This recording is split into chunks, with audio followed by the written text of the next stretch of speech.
Hello everyone, मैं हूं आपका अच्छा साथी और आज हम करेंगे एक डीआई। कौन सी? Topic based. तो आप इसको करके देखिए पहले, और आपको लग सकता है कि ये गलत है कि इसमें ना तो ये बता रखा है एसआई की है या सीआई की है, करें कैसे? पर नहीं, मैं आपको बता दूं, ये बिल्कुल सही है। अब करके देखिए, ट्राई करिए। अगर होती है तो ठीक है, वरना मैं तो करवाने ही वाला हूँ। आई होप आपने ट्राई करके देख लिया होगा, एक बार इस पे नज़र मार ली होगी। तो देखिए, पढ़ते हैं एक साथ। क्या कहा है इसमें कि द ग्राफ शोज दैट। इसमें देखिए दो चीज़ है, एक ही ग्राफ है और ये टेबल है। दोनों चीज़ें क्या क्या दिखा रही है वो इंस्ट्रक्शन में लिखा होगा। The graph shows the overall percentage of interest obtained on principal. Principal पे कितना इंटरेस्ट मिलता है बाय 5%। 5 अलग अलग लोग हैं, अमर, प्रेम, करण, राहुल और विकास। डिफरेंट टाइम पीरियड के लिए है, किसी का टाइम पीरियड कुछ है, किसी का कुछ है। ये देखिए 2 साल 2 साल इनका तो दे रखा है, बाकियों का खाली छोड़ रखा है। तो ये एक हिसाब से मिसिंग डीआई भी है। Table below shows the few details of money invested and obtained by 5 friends. अब इसमें नीचे वाली टेबल में अमाउंट इन्वेस्टेड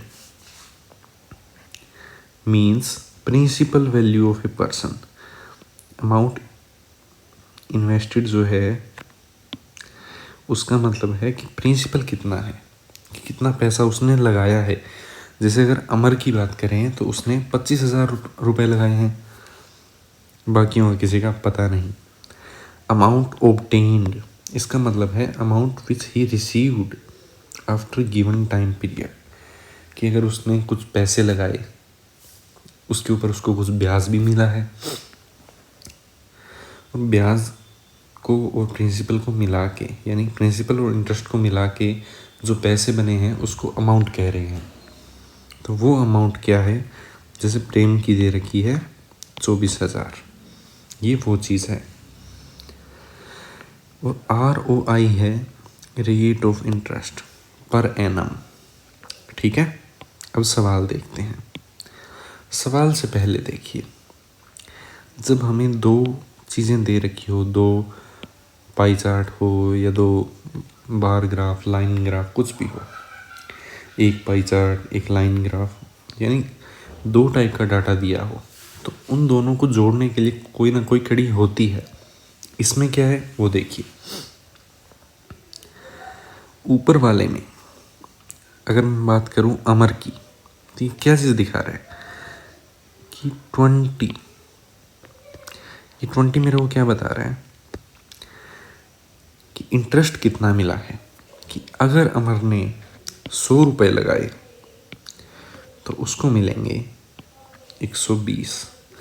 कितने टाइम के लिए लगाए वो मायने नहीं रखता, वो नीचे अपने आप ये बता देंगे। ये 3 साल के लिए भी हो सकते हैं, 2 साल के लिए भी हो सकते हैं। बस ये है कि हमें 20 रुपये फालतू मिले हैं, जितना किया है उतने से। 20 कितने पे? 100 पे।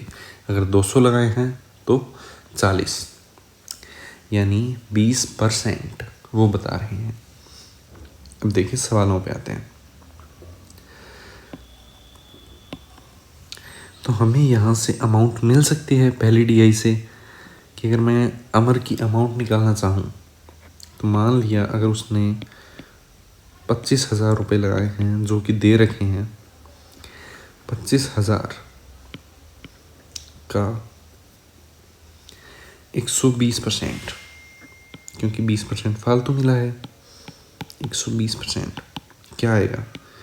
2 0 से 2 0, 25 की और 12 की, ये आ गई वैल्यू 30,000, क्यों 25 और 12 300 होते हैं। इसी तरह प्रिंसिपल प्रेम का क्या होगा अगर अमाउंट दे रखी है। अब देखिए अमाउंट दे रखी है 24,000। 24,000 किसी का 50 यानी 50% ज़्यादा है, तो किसी एक्स का 150% है। 2 से काट 50 से कटा 2 पे 3 पे, 3 से कटाइए 8 पे, एक्स की वैल्यू आ गई 16,000, यानी इसका प्रिंसिपल था 16,000 रुपये। बस, इसके अलावा क्या हम और कुछ निकाल सकते हैं? जी नहीं, क्योंकि अमाउंट किसी में नहीं दे रखा, प्रिंसिपल किसी में नहीं दे रखा। तो एक बार इनको खाली छोड़ते हैं।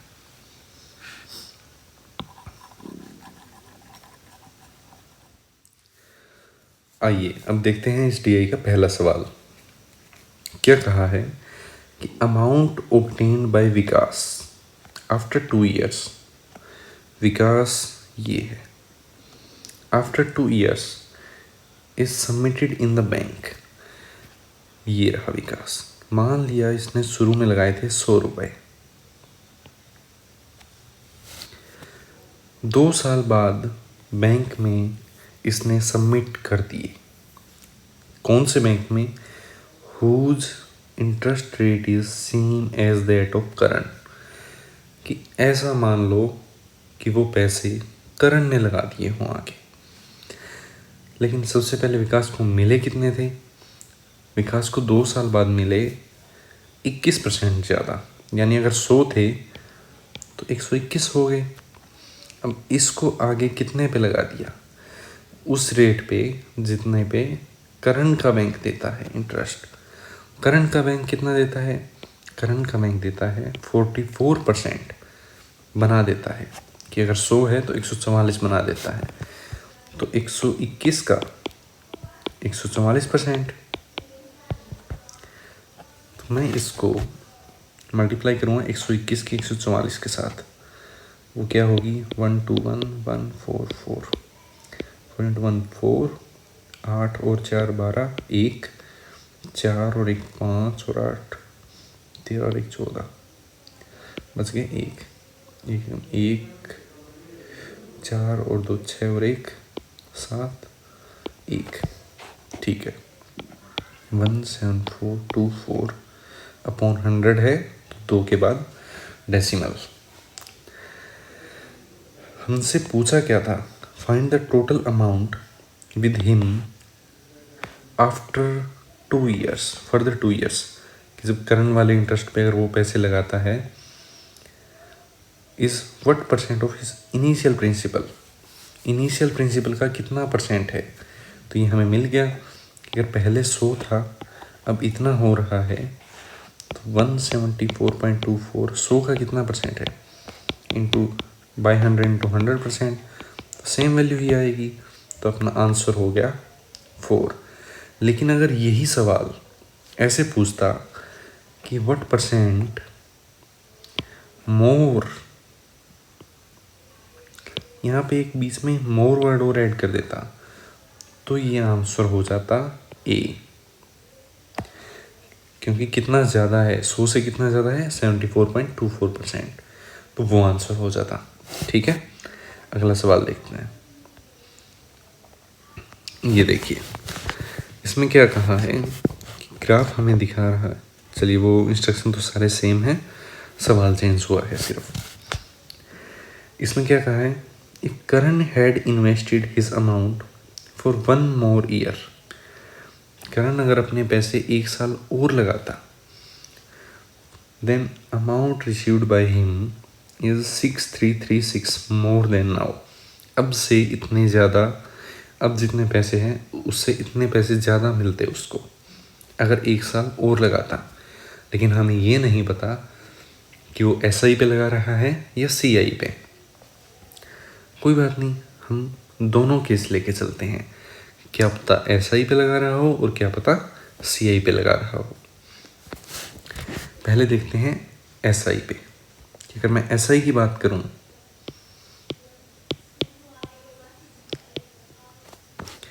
तो उस पे करण, ये है करण, यानी 44। अगर 100 रुपये कोई लगाता है और कितने साल के लिए लगा रहा है करण, यहाँ पे दे रखा है 2 साल। 2 साल में 144, यानी 2 साल में अगर उसको इंटरेस्ट मिल रहा है 44, 1 साल का हुआ 22, तो हर साल उसको 22 इंटरेस्ट मिलता है, ऐसे सोचिए। ठीक है, तो हर साल सिंपल इंटरेस्ट अपने को पता है, पहले साल भी सेम होता है, दूसरे साल भी और तीसरे साल भी। और कहते हैं कि अगर तीसरे साल और लगा लेता तो इतने पैसे ज़्यादा मिलते। तो ये क्या हो गया, तीसरे साल का इंटरेस्ट, यानी 22 इक्विवेलेंट है, क्योंकि हमारे हिसाब से ये भी 22 था, ये भी 22 और ये भी 22। 22 इक्विवेलेंट है 6336 के। काटिए, 2 से 11 पे, 3 पे, ये हो गया 16 दूनी 32, 1 बचा 8, 11 से गया ये 22, 9 बचे 11, 8 और फिर से 8, यानी एक की वैल्यू है वो 288। तो 100 की कितनी होगी, 28800। तो हमें मिल गया कि उसने लगाए कितने थे पैसे, क्योंकि हम इंटरेस्ट 100 मान के चल रहे हैं, तभी तो ये 144, 150 ये ले रहे हैं। तो 100 अपने को मिल गया 28800। तो ऑप्शन 3 भी हो सकता है और 5 भी हो सकता है। तो हम अलग से इसको लिख देते हैं एक बार।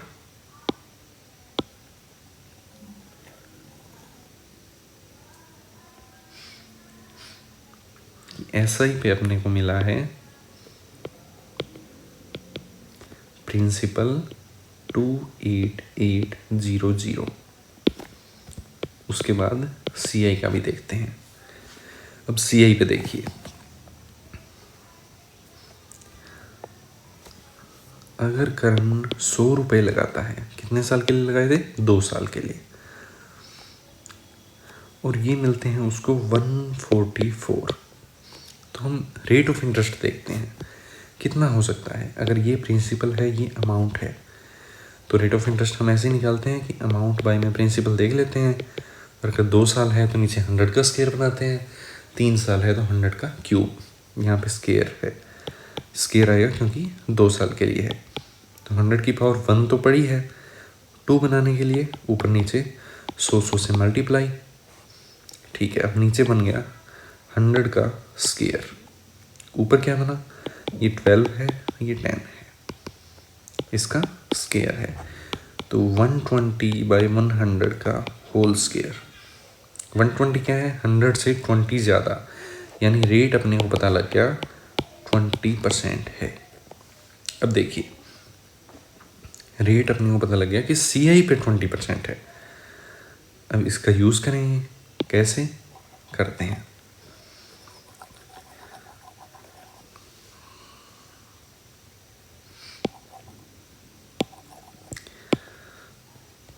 रेट है 20%। अगर उसने 100 रुपये लगाए पहले साल, 100 का 20% यानी 20 रुपये मिले, या फिर इसको सीधा भी कर ही सकते हैं कि तीसरे साल जितने भी रुपए मिलेंगे दूसरे साल का ही ब्याज होगा। कि अगर 144 थे, 144x है, तो उसका 20% जो होगा वही इंटरेस्ट होगा 6336, क्योंकि तीसरे साल का ब्याज वही होता है ना जो दूसरे साल पे मिलता है। एक्स्ट्रा तो वही हुआ, वरना प्रिंसिपल पे तो हर साल मिलता ही है। तो 1/5 हो गया ये। 12 से काटेंगे, 12 पे 12, 5 बचे 3, 2 पे गया 24, 9, 8 पे गया, 12 से दोबारा कटेगा, 4 पे 48 बचे 4, फिर से 48। तो x/5 अगर 44 है, x की वैल्यू क्या आ गई, 220। x की वैल्यू आ गई 220। तो अपने को चाहिए 100x, तो वो कितना हो गया, 2 जीरो और लगा देंगे, तो 22000। तो CI अपने को मिल गया CI के हिसाब से इंटरेस्ट वो प्रिंसिपल अपने को मिल गया 22000 यानी 22,000। तो अपना आंसर क्या होगा? ऑप्शन नंबर 5, क्योंकि हम दोनों केस लेके चलेंगे। अब अगला सवाल देखिए। द ग्राफ शोज, ओहो मैं बार बार इंस्ट्रक्शन क्यों पढ़ रहा हूँ? चलिए, आदत होनी चाहिए वैसे आपकी इंस्ट्रक्शन पढ़ने की। आगे देखिए, ratio of rate of interest of each year of Amar and Prem is in inverse ratio of their amount obtained. कि अमर और प्रेम की जो अमाउंट ऑब्टेन्ड है उसका जो रेशियो है उसको अगर रिवर्स कर दें तो वो रेट ऑफ इंटरेस्ट का रेशियो आ जाएगा। तो रेट ऑफ इंटरेस्ट का रेशियो निकालने के लिए हमें अमाउंट का रेशियो चाहिए, पर वो तो हम निकाल सकते हैं, शुरू में भी निकाला था। देखिए कहाँ गया, ये रहा, ये 30,000 16,000। अमर और प्रेम यानी 30 और 16 वहाँ पे लिख लेता हूँ मैं। ठीक है, ये सवाल था। यहाँ पे अमाउंट है 30,000 और ये है 16,000। इन्होंने कहा है अमर और प्रेम के अमाउंट का रेशियो। तो अमर और प्रेम के अमाउंट का रेशियो कितना है? 30,000 और 24,000। ये कितना हो गया? 6 पे गया 5, 6 पे 4, 5:4।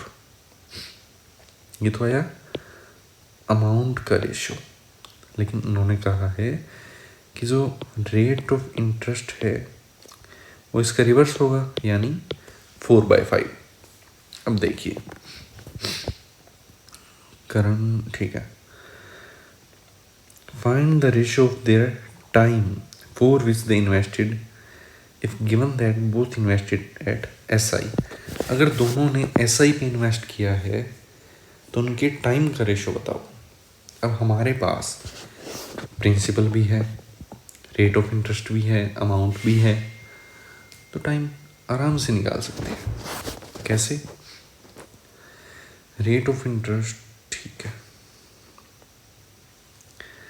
अब हमें पता है SI के लिए क्या होता है, इंटरेस्ट का formula P/R/T/100 equal to simple interest. अगर मैं बात करूं अमर की, अमर के केस में मैं मान लेता हूं कि अमर का टाइम है A और प्रेम का टाइम है P। तो अमर का टाइम हो गया A, प्रेम का टाइम है P। मेरे को चाहिए A/P। अमर के लिए सिंपल इंटरेस्ट क्या होगा? यहाँ से देखिए कि 100 के वो 120 बना रहा है, तो यानी इंटरेस्ट यहाँ पे 20 है। कि अगर शुरू में 100 रुपये थे, रेट ऑफ इंटरेस्ट अगर उसका था जैसे 4x और 5x मान लेते हैं एग्जैक्ट वैल्यू के लिए, कि 4x तो है अमर का, 5x है प्रेम का। 4x रेट ऑफ इंटरेस्ट पे उसने लगाए टाइम A के लिए, तो इंटरेस्ट उसको मिला 20। तो 100 से 100 तो कट गया, A की वैल्यू आई 20/4x यानी 5/x। A को मैं साइड में लिख लेता हूँ कि A की वैल्यू है 5/x। ठीक है, इसको हटा के अब यहीं पे प्रेम की निकालेंगे। प्रेम के लिए भी सेम चीज़ है कि 50 इंटरेस्ट मिल रहा है। अगर 100 रुपये 5x रेट पे लगाए P साल के लिए, तो इंटरेस्ट मिला उसको 50। तो 100 से 100 कट गया, P की वैल्यू आ गई x 10/x। A की 5/x, P की 10/x। हमसे क्या पूछा है? हमसे पूछा है A/P, A/P वो क्या आएगा 5/x अपॉन 10/x। तो बाई एक्स कट गया, 5/10 यानी 1/2। तो आंसर आ जाएगा ऑप्शन 1। अब अगला सवाल, ये शायद नहीं, आखिरी नहीं है, सेकंड लास्ट है। देखिए, द ग्राफ शोज, करण ने इन्वेस्ट किया है 1/3 ऑफ अमाउंट ऑब्टेन्ड बाय अमर। अमर को कितने मिले हैं अभी 100, अगर सभी के 100 के हिसाब से मान के चलें, अमर ने अगर 100 लगाए तो करण ने इन्वेस्ट किए हैं 1/3 किसका, जो अमर को मिले हैं। मिले कितने हैं 120, क्योंकि 100 और 20 120, 120 का 1/3 पर नहीं, हाँ ठीक है। अमर की अमाउंट तो अपने को पता ही है, ये आई थी 30,000, कि 30,000 का 1/3 यानी 10,000 रुपये अगर करण ने लगाए हैं, ठीक है, तो उसको मिलेंगे कितने। करण ने अगर 10,000 लगाए हैं तो उसको मिलेंगे, 100 लगाता तो 144 मिलते, तो बस 2 जीरो ही फालतू लगे हैं, तो 144 के बाद 2 जीरो। अब आगे है, राहुल ने इन्वेस्ट किए हैं 83 सही 1/3, ये वैल्यू होती है 5/6 of amount obtained by Karan. करण को मिले हैं 144,000, तो 144,000 का 5/6, 6 कटेगा, ये कितने पे जाता है भाई, इसलिए कर ही लेते हैं 2 बच के 2, 2400। अच्छा ठीक है, ये बन गया 24 गुना 5 120, 12,000। राहुल ने 12,000 लगाए तो उसको मिलेंगे कितने, राहुल के लिए है 45% एक्स्ट्रा, तो इंटू 145 अपॉन 100, 2 जीरो से 2 जीरो, 120 को 145 से गुना करनी है, तो मैं कर लेता हूँ इसका आधा इसका दूना, 290 की 60 से, 0 0 2 आएगी, 6 की करनी है 29 से, 6 गुना 9 54, 12 और 5 17, 174 और ये 144। हमसे पूछा क्या है, difference between final amount by Karan and Rahul, दोनों का डिफरेंस साफ दिख रहा है, ये है 3,000। तो ऑप्शन नंबर 2। इसके बाद देखिए, विकास इन्वेस्टेड, अगले सवाल में है कि अगर विकास ने इन्वेस्ट किया है twice the amount invested by Karan, Karan की इन्वेस्टमेंट का ट्वाइस, मान लीजिए करण ने इन्वेस्ट किए हैं 100, तो विकास ने कितने कर दिए 200, और दोनों ने CI पे किए हैं इन्वेस्ट, ठीक है, और difference between interest obtain in second year is 240, ठीक है। विकास ने करण के दुगने इन्वेस्ट किए हैं,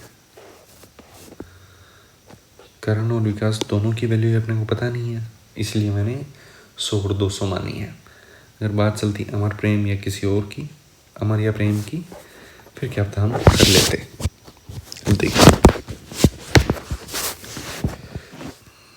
करण ने 100 लगाए, विकास ने 200। सबसे पहले बात करते हैं करण की। 100 रुपये लगाए, मिले कितने हैं इसको 144, तो हमने थोड़ी देर पहले भी निकाला था 144/100 इंटू 100/100 करके, ये वैसे भी 12/10 का स्केयर बन रहा है ये, तो असल में ये 120/100 का स्केयर हो गया, और 100 + 20/100 का स्केयर, तो 1 + 20/100, यही किया जा रहा है 2 साल के लिए 2 बार, तो रेट ऑफ इंटरेस्ट अपने को पता लग गया 20% है।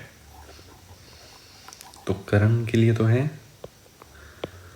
20% और विकास के लिए कितना होगा 21, यानी 100 के अगर 21 मिल रहे हैं 121, 100 से अगर किसी को 121 मिल रहे हैं तो ये 11/10 हो गया। तो यानी 110/100 का स्क्वायर बनेगा और रेट ऑफ इंटरेस्ट आ जाएगा 10% फालतू, क्योंकि 100 से 10% ज़्यादा है। बस ऐसे ही चलाना है। इसका हो गया 10%। करण की बात करते हैं। अगर 20% के हिसाब से पहले साल, चलिए इकट्ठा ही लिख लेते हैं दोनों का साइड में ताकि अच्छे से समझ में आ जाए। यहाँ पे लिखूंगा करण का, यहाँ पे विकास का। तो करण अगर 100 रुपये लगाए, पहले साल मिला 20% के हिसाब से, यानी रेट ऑफ इंटरेस्ट इसका अगर 20 था, पहले साल 20 रुपये मिले और इस 100 पे दूसरे साल 20, लेकिन दूसरे साल पहले के ब्याज पे ब्याज मिलेगा। तो 20 का 20% 4, ये है पहला साल, ये है दूसरा साल, ऐसे तीसरा साल। लेकिन बात चल रही है सिर्फ 2 साल की। इसी तरह विकास के कितने हैं 200 लगाए हुए, ये देखिए 200। रेट ऑफ इंटरेस्ट क्या है 10%, तो 200 का 10% पहले साल 20 मिला, दूसरे साल ये 20 तो मिला ही, अब इस 20 का 10% ब्याज का ब्याज यानी 2 रुपये। तो ये 20 पहले साल का, ये दूसरे साल का, ये फर्स्ट, ये सेकंड। इन्होंने कहा है कि difference between interest in second year, दोनों के दूसरे साल के इंटरेस्ट का डिफरेंस 24 का और 22 का, ये डिफरेंस कितना है 2 है, पर ये तो कह रहे हैं कि 240 है, यानी सारी चीज़ें 120 गुना में लेके चलेंगे हम। Then find the amount obtained by Vikas if he had invested his money for 3 years। अगर उसने अपने अमाउंट पैसे 3 साल के लिए लगाए हैं और सेम रेट ऑफ इंटरेस्ट पे CI पे, किसने विकास ने लगाए थे कितने 200, और एग्जैक्ट अमाउंट कितनी हो जाएगी 120 से गुना करनी है तो इंटू 120, ये रियल अमाउंट आ गई। 2 की बजाय 3 साल के लिए, और रेट ऑफ इंटरेस्ट सेम रहा है यानी 10%। 10% रेट ऑफ इंटरेस्ट है तो 110/100 यानी 11/10, 3 बार लिखेंगे 11/10, 11/10 और 11/10, 3 0 से 2 और 1 3 0 गई, 12 और 2 की गुना 24, 24 की 11 से करेंगे 4 आ गया, 2 आ गया, इनका सम बीच में। अब एक बार और 11 से होगी तो 4 आ गया, 4 और 6 का सम 10, बचे 1, 6 और 2 8 और 1 9, बचा 2। अब इसकी 11 से होगी 44 9 और 1 3, सही है क्या 31944, ठीक है, ऑप्शन में दिख रहा है। तो अपना आंसर आ गया ये 5। चलिए मिलते हैं अगले सेशन में। Thank you so much.